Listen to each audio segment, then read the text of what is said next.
चलिए question number 58 देखते हैं। प्लीज आप क्वेश्चन नंबर 58 पढ़ेंगे। हमने 57 तक ऑलरेडी कर लिया है। क्वेश्चन नंबर 58 प्लीज देखिए। A project had equity beta 1.2। यहाँ पे बीटा इक्विटी है, beta equity 1.2 and was going to finance by the combination of 30% debt and 70% equity. Value of debt and equity is given. Value of equity is 70% and value of debt is 30%. Here value of equity plus value of debt that equal to 70% plus 30% that equal to 100%, that equal to 1. Hence, the required rate of return of the project, you have to calculate required rate of return of the project, risk free rate of return और return on the market portfolio दिया हुआ है।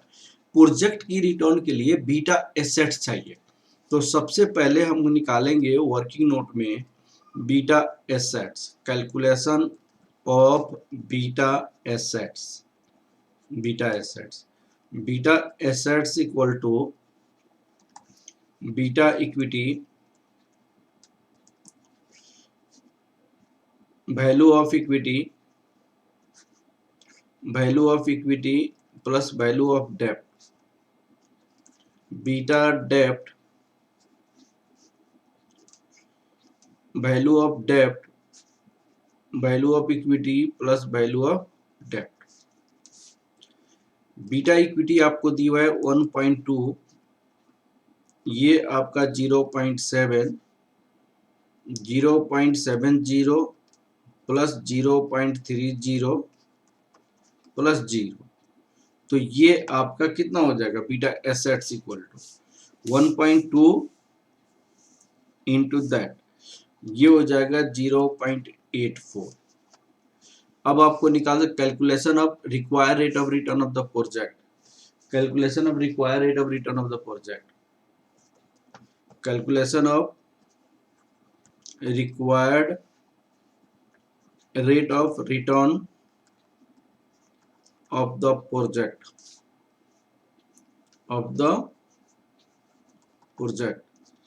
that equal to risk free plus beta project return market portfolio, return risk free. Risk free आपके पास कितनी percent है, 10% है, plus beta project कितनी है, बीटा प्रोजेक्ट आपके पास है 0.84, return the market portfolio that equal to 18% minus 10%, ये हो जाएगा 16.72%, 16.72%, और 16.72% यहाँ पे आंसर है सी पार्ट, और सी पार्ट आपका आंसर हो जाएगा 72%। ठीक है, अब देखिए क्वेश्चन नंबर हमारे पास 59 नंबर क्वेश्चन देखते हैं। 59, consider the following quotes spot euro per pound. This euro per pound is 1.6543, 1.6557 spot New Zealand. Pound New Zealand dollar, pound New Zealand dollar equal to क्या, what is this, pound New Zealand dollar is 0.2786, 0.2800, ये आपका दिया हुआ है। अब आपसे calculate percentage spread on euro per pound, percentage spread on euro per pound, euro per pound आपको निकालनी है। तो spread of pound, euro per pound, ask rate minus bid rate divided by bid rate into 100। तो किसका निकालेंगे हम? इसका निकालेंगे, यूरो पर पाउंड का। तो आस्क रेट ये है, ये आपके पास आस्क रेट है और ये आपका बीट रेट है। तो 1.6557 minus 1.6543 whole divided by 1.6543 into 100, ये आपका हो जाएगा 0.085%, 0.085%। तो ये आपका ये पार्ट आंसर हो जाएगा ये। ठीक है, बहुत आसान है। स्प्रेड मैंने आपका बीट रेट और आस्क रेट में क्या परसेंटेज डिफरेंस है ना। तो यहाँ पे 1.6543। अब कहीं पे आस्क के रेस्पेक्ट में भी निकाला जाता है, कभी बीट के रेस्पेक्ट में निकाला जाता है। आस्क के रेस्पेक्ट में निकालेंगे तो यहाँ पे आस्क रेट हो जाएगा, बीट के रेस्पेक्ट में निकालेंगे तो बीट रेट हो जाएगा। अब देखिए यहाँ पे क्वेश्चन नंबर 60 देखिएगा। A company has net operating income, this means net operating income that equal to EBIT। Company के पास कितनी है? 2,40,000। 10% डेप्ट रुपीज 7,20,000 लेस इंटरेस्ट, हम इंटरेस्ट माइनस करते हैं, interest 10%, 7,20,000, 10% of 7,20,000 that equal to 72,000। ये आपका कितना हो जाएगा? 72,000 हो जाएगा। अब जब ये माइनस करेंगे तो ये क्या हो जाएगा? Capital equal and equity capitalization rate, equity capitalization means cost of equity, this is the cost of equity। आपके पास कितनी है? cost of equity 12%, 20% है, cost of equity 20% है। what is the weighted average cost of capital? तो weighted average cost of capital जो निकालनी है वो क्या होगा? weighted average cost of capital, weighted average cost of capital EBIT divided by value of firm होता है, value ऑफ फॉर्म इंटू 100। तो EBIT हमारे पास 2,40,000 है, तो यहाँ पे क्या लिखेंगे? 2,40,000, 2,40,000। और वैल्यू ऑफ फॉर्म में क्या होगा? वैल्यू ऑफ डेप्ट प्लस वैल्यू ऑफ इक्विटी। तो इक्विटी की वैल्यू हमें निकालना पड़ेगा, इंटू 100 ये करना पड़ेगा। ठीक है, तो value of equity equal to क्या होगा? Value of equity equal to earning for equity, earning for equity divided by cost of equity, cost of equity. तो अर्निंग फॉर इक्विटी क्या होगा? 2,40,000 आपका ये हो गया, माइनस 72,000 आपका डेप्ट का इंटरेस्ट निकल गया। तो ये जो बच जाएगा अर्निंग फॉर इक्विटी हो जाएगा। Earning for equity divided by cost of equity, cost of equity mean capitalisation rate of equity capital, capitalisation rate of equity. तो कैपिटलाइजेशन रेट ऑफ इक्विटी आपका कितने है? 20% है, 20% है। कैपिटलाइजेशन रेट ऑफ इक्विटी 20% है। तो ये हो जाएगा आपका रुपीज 8,40,000, 8,40,000। अब यहाँ पे weighted average cost of capital equal to 2,40,000 divided by value of डेप्ट। हमारे पास डेप्ट की वैल्यू 7,20,000 है, 7,20,000 डेप्ट की वैल्यू दिया हुआ है 7,20,000 plus value of equity, equity की वैल्यू कितनी दी हुई है? इक्विटी की वैल्यू दी हुई है 8,40,000, 8,40,000 इंटू 100, 8,40,000 इंटू 100। अब इसका आंसर कितना हो जाएगा? आपका total weighted average cost of capital 15.385%, 15.385%, 385%, that is 0.15385। ये आपका weighted average cost of capital हो जाएगा। दिस इज 0.15385, 15385, ये आपका weighted average cost of capital हो जाएगा। ठीक है, 0.15385। अब चलिए हम आगे की ओर बढ़ते हैं। क्वेश्चन नंबर 61 देखते हैं। 61 में है the price of Swedish krone is dollar this. Price of Swedish krone 1 equal to $0.14 if it appreciated by 10%, मैंने Swedish krone appreciated by 10%, Swedish krone appreciated by 10%, how many krone can we buy a dollar, then after this $1 equal to आपको Swedish crown कितना होगा ये बतानी है आप। तो मैंने आपकी अपनी कंसेप्ट में बताया था, जब भी क्वेश्चन एप्रिसिएशन और डेप्रिसिएशन लिखा हो तो हम सबसे पहले हम इक्वल के टर्म में कोटेशन को लिखते हैं, इक्वल के टर्म में। अब स्वीडिश क्रोन आपको दिया हुआ है यहाँ पे, Swedish krone dollar equal to 0.14। अब क्या है कि स्वीडिश क्रोन एप्रिसिएट कर गया, महंगा हो गया, तो डॉलर 10% ज्यादा देना पड़ेगा। तो डॉलर 10% ज्यादा का मतलब 1 + 10% ऐसे लिखेंगे। तो Swedish krone divided by dollar 1.1 ऐसे इक्वल टू 0.14। स्वीडिश क्रोन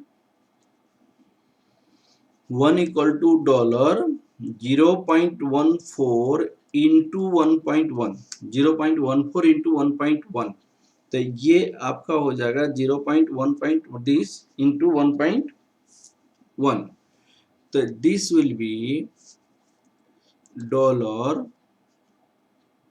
1.54 1.5 0.154 हो जाएगा।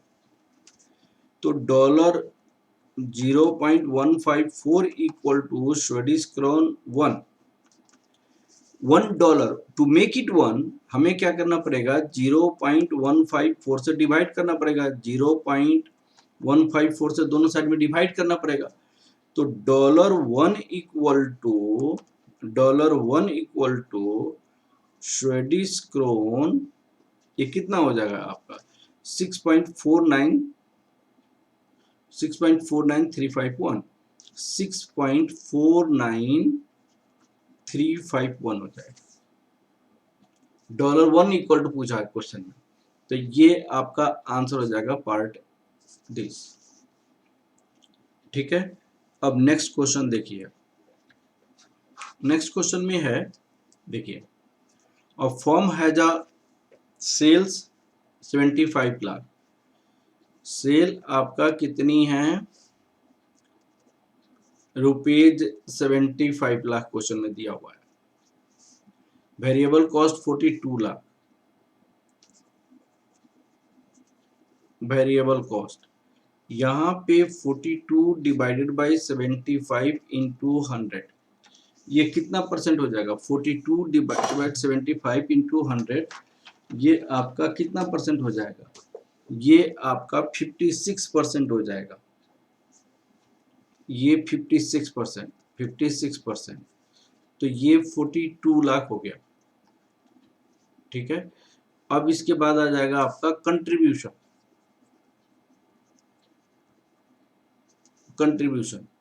कंट्रीब्यूशन आपका हो जाएगा 33 लाख।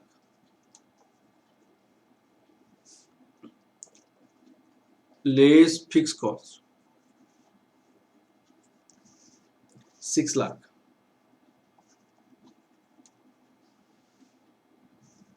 EBIT आपका हो जाएगा 27 lakh.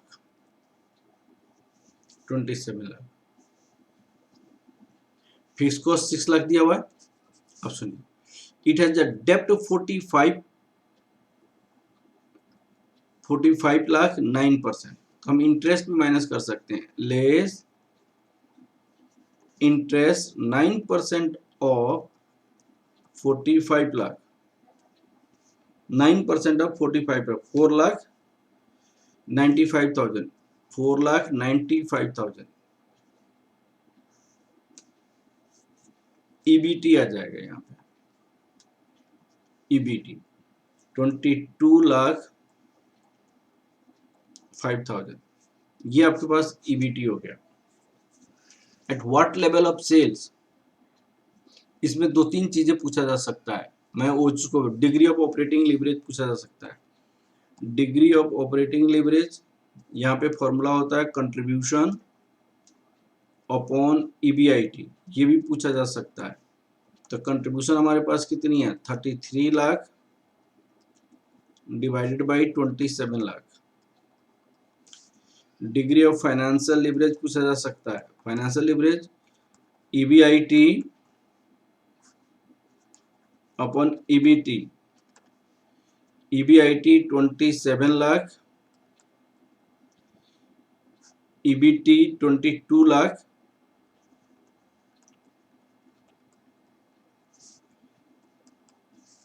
Degree of combined leverage, degree of operating leverage into degree of financial leverage, तो ये कितना होगा, ये कितना होगा, उसको मल्टीप्लाई करना पड़ेगा। अब क्वेश्चन इसमें क्या पूछा है, एट व्हाट लेवल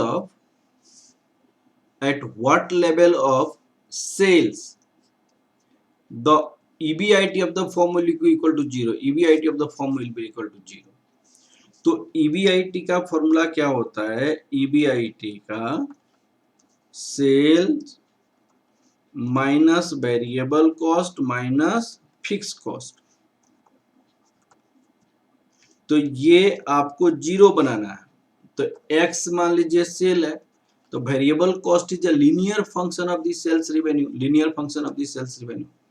तो वेरिएबल कॉस्ट आपका 56% है सेल का, तो हम क्या लिखेंगे 56% ऑफ X। फिक्स कॉस्ट आपका कितनी है 6 लाख है, तो यहाँ पे 6 लाख होगा, ठीक है, इक्वल टू 0 हो जाएगा, इक्वल टू 0 हो जाएगा। अब आपको X की वैल्यू निकालनी है, तो यहाँ पे कितना हो जाएगा 0.44 X इक्वल टू 6 लाख हो जाएगा, और X equal to 6 lakh divided by 0.44, तो हो जाएगा ये, दैट इज सेल्स। सेल्स हो जाएगा 13,63,636। अब इसमें अगर है तो आपका EBIT 0 हो जाएगा, सेल्स इतना है, तो लेस वेरिएबल कॉस्ट करेंगे, मान लो प्रूफ कर रही है तो 56%, लेस फिक्स कॉस्ट करेंगे, तो कितना हो जाएगा 6 लाख। तो ये लास्ट में आपको कितना हो जाएगा 7,63,636 हो जाएगा। तो ये माइनस करेंगे तो EBIT आ जाएगा, यहाँ EBIT क्या हो जाएगा 0 हो जाएगा। अब आप देखिए यहाँ पे EBIT 0 हो जाएगा,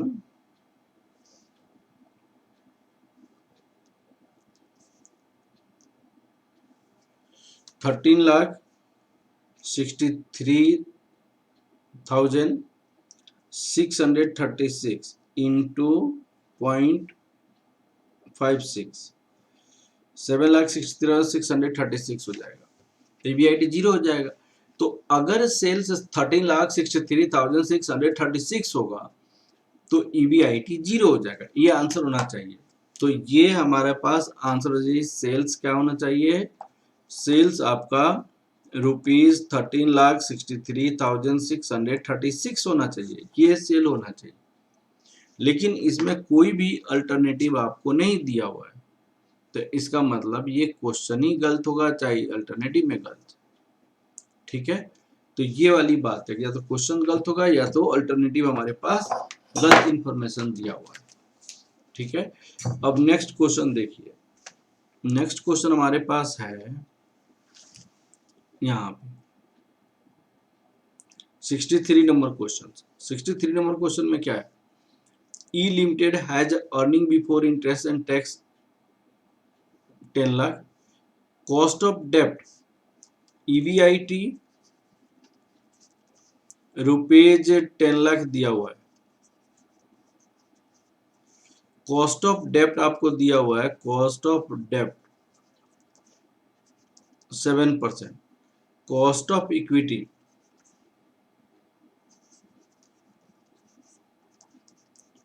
12.5%. Ignore taxes. What will be overall cost of capital?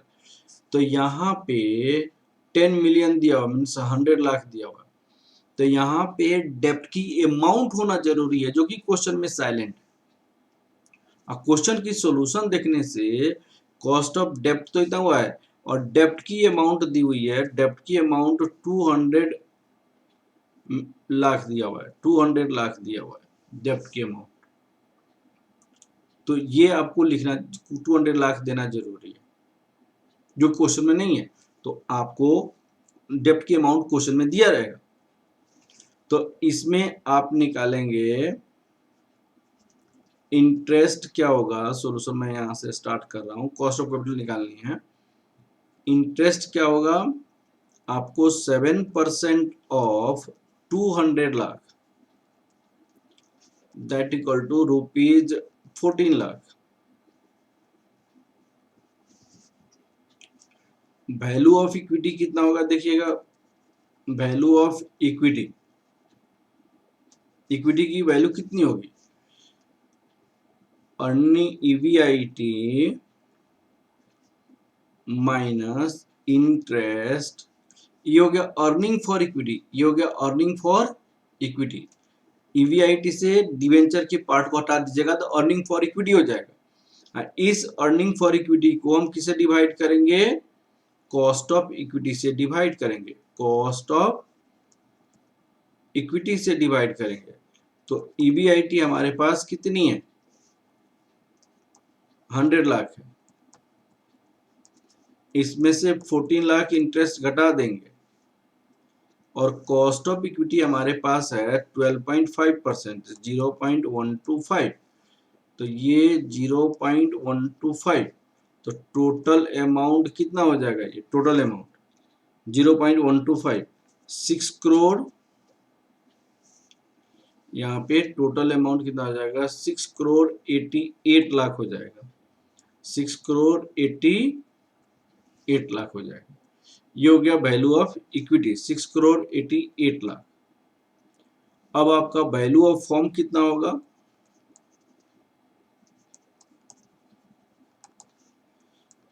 Value of डेप्ट plus value of equity 688 lakh equity का वैल्यू और 200 लाख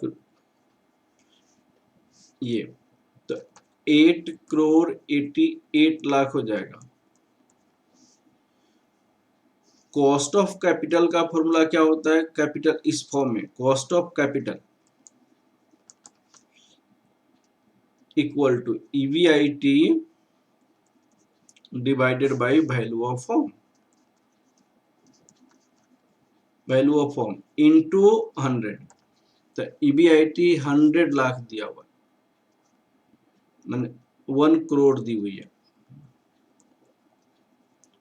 और ये दिया हुआ है 8 करोड़ 88 लाख इंटू 100, 8 करोड़ 88 लाख. तो 11.26% हो जाएगा इसका आंसर. इसका आंसर कितना हो जाएगा? 11.26%, 11.26%. तो ए पार्ट आपका आंसर हो जाएगा 11.26% हो जाएगा. 11.26%. ठीक है, 11.26%. चलिए, ओके, थैंक यू क्लास.